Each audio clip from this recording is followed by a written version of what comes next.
un lector de Así Prensa me hace una pregunta que me interesa mucho contestar, porque en lo que él describe me identifico como yo me sentía cuando comencé en mi vida cristiana. Cuando comencé en mi vida cristiana. Ahora me pasa lo mismo, pero ya no me siento mal ni culpable por eso. ¿A qué me refiero? A la experiencia que tiene el cristiano de pronto de que siempre se confiesa de lo mismo o de cosas muy parecidas.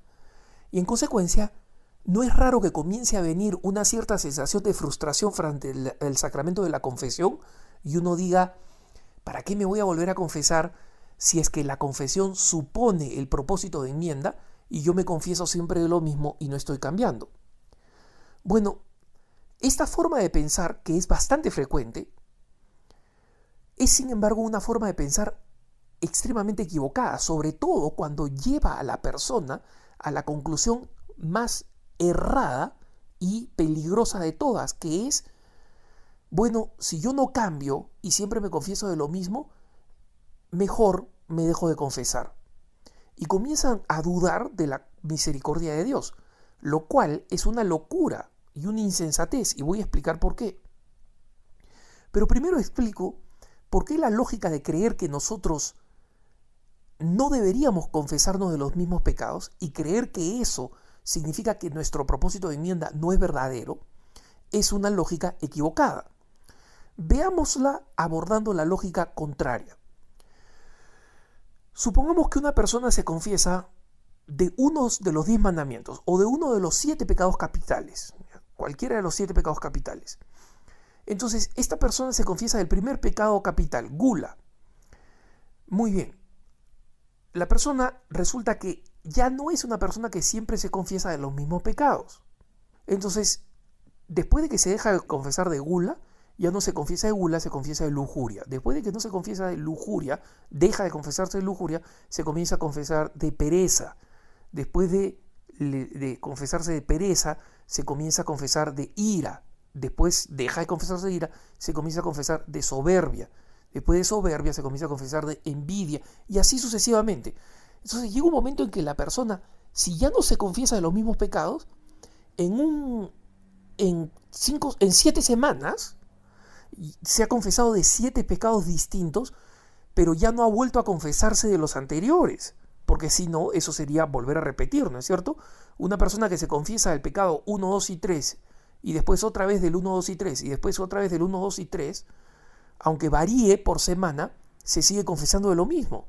La única forma de no confesarse de lo mismo es que nos confesáramos del 1, nunca más luego, del 2, de ahí nunca más, del 3 nunca más, y resulta que en 7 semanas, o en 14 si quieres, pues, o en 21, ¿no?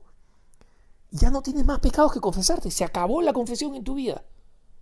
¿Tú crees que para eso es el sacramento de la confesión? ¿Que no es para que nos acompañe a lo largo de toda la vida? Santa Rosa de Lima, que según su confesor no cometía pecado mortal jamás, se confesaba prácticamente todas las semanas. ¿Por qué? Por las siguientes razones que nosotros nos confesamos frecuentemente, hermano. Y estas razones son contundentes. Primero, porque el sacramento de la confesión fundamentalmente nos vuelve a la vida de gracia sacramental. Es decir, cuando estamos en pecado mortal, solo el sacramento de la confesión y en peligro de muerte o de enfermedad, la unción de los enfermos, pero solamente el sacramento de la confesión nos regresa al estado de gracia. Pero esa no es la única función del sacramento de la confesión. La otra función que los católicos muchas veces ignoran es que el sacramento de la confesión también nos fortalece frente al pecado y nos previene. Si pusiéramos un ejemplo así simplón de la vida cotidiana, si el pecado mortal es una mancha horrible que nos hace inmundos, la confesión es la ducha que nos lava de esa mugre, de esa suciedad espantosa. Pero también es una especie de aislante que previene que la próxima vez nos ensuciemos. Y por eso es que los santos se confesaban frecuentemente. Si es que los pecadores frecuentes que caen en el mismo pecado no se deben confesar y los santos tampoco se deberían confesar porque ya son santos, ¿para qué creó Jesucristo el sacramento de la confesión? Si no es ni para los pecadores ni para los santos, ¿para quién es? Entonces, el sacramento de la confesión, como decía, en primer lugar hay que comprender que tiene este carácter preventivo fundamental. En segundo lugar, está el otro tema también decisivo que nosotros tenemos que comprender, y es que lo natural del cristiano es luchar contra tendencias habituales en su propia vida. Entonces, para aquel hermano que se confiesa y siente que se confiesa usualmente de los mismos pecados, tengo un mensaje muy sencillo: bienvenido al club de los católicos. Eso es lo que sucede con todos los católicos. ¿Quién se ha convertido en un buffet, en un tenedor libre de los pecados, donde en cada ocasión se confiesa de un pecado completamente distinto al otro? ¿Quién? Resulta pues que es completamente ridículo creer que nosotros nos podemos confesar de cosas completamente distintas en la vida, cuando justamente sabemos que luchamos contra el mal porque tenemos tendencias acendradas, tenemos tendencias instaladas en nuestra persona que nos inclinan a determinados pecados. Y en consecuencia hacen que esos pecados sean precisamente los frecuentes y los constantes.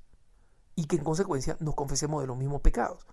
¿Que nos confesemos de los mismos pecados significa que no tenemos propósito de enmienda? No.